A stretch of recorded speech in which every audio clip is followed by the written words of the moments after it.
Okusinziira ku mawulire genfunawo nagatandise okubungeeta omutimbagano ge gamuwala Jana abadde yeegulidde erinnya ku mutimbagano Facebook gattako ne TikTok nga anti Kaduuka. Okusinziira ku ye kennyini atutegeeza nti erinnya lya Kaduuka yalijja ku bizinesi ze yatandika okukolera bannayuganda naddala bankuba kyeyo mu mwaka gwa 2015 ng'akukolera bizinesi wattu n'agikukwasa ng'ewedde oba nga tonnadda mu Uganda n'atandika ogikuddukanyiza ng'amagoba gajja mu bizinesi eyo agakusevingira. Teyakomanga ku ekyo kubakolera bizinesi omuli obuduuka kosa n'emiddala gya capati n'emirala nkuyanja, yagattako basevingira ssente ng'akugulirawo akawunti n'akusevingira akasente ko mbu w'otuuka okudda okwaboobwe n'azikukwasa mu bitiiba ebya waggulu. Wabula omwaka 2023 nga gutandise okwekulungula natandika okufuna complaints nnyingi okuviira ddala ku bannayuganda abali ebweru w'eggwanga nga bantegeeza ng'omukyalo ono bwe yafuuka omubbi kkondo yabeefuulira akasimbi ke yali abaterekera nga mpaawo akafuna kosa n'emidaala gyennyini nga bakuba ndulu okufuna ku magoba ngamba saving. Wenjogerera kaakano okusinziira ku mawulire genfuna mukyala anti Kirowi Kaduuka aliira ku ttale era wenjogerera kaakano abamu batandise doggatebya nti yazzinzeko dda obubwe wama n'adduka ekibabu n'ayolekera mu ggwanga lya Tanzania okufuna obubudamu.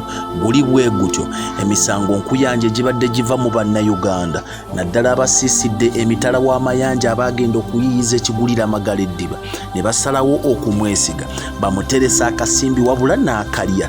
Poliisi yakuno yasitukiddemu ng'eyatega ogw'ekyayi okutuuka mu maka ge nga lwayaba ng'entebe n'ebikopo kosa n'omukyala atamanyikiddwa nga be bamwaniriza okubabuuza Kirowi nga mpaawo amukubako kyamulubaale.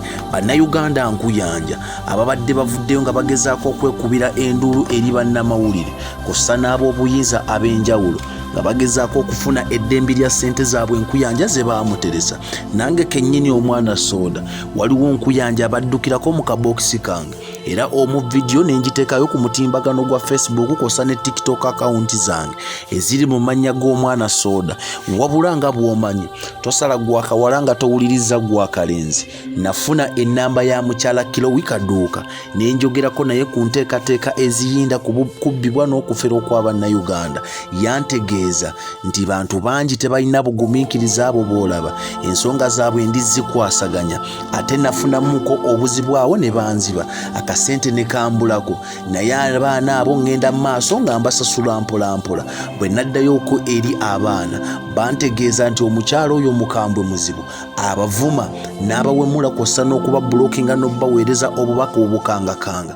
Wabula nze yankakasa era nanneebaza obutagenda mu maaso nabbisaasaanya naŋŋamba neebalege era ensonga agenda mu maaso ng'azitereeza.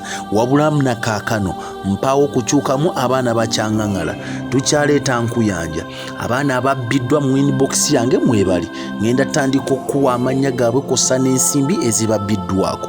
Nze omwana Soda, YouTube Expo, TikTok omwana Soda kosa ne Facebook omwana Soda following nkuyanja tukyaleeta. Anti Kaduuka wenjogerera kaakano anoonyezebwa. Okusinziira ku banoonyereza batutegeezeza nti ensimbi ezimubanjibwa zisukka mu bukadde 4. Namugere Kadunda akunkuumire. Expo TV to the world.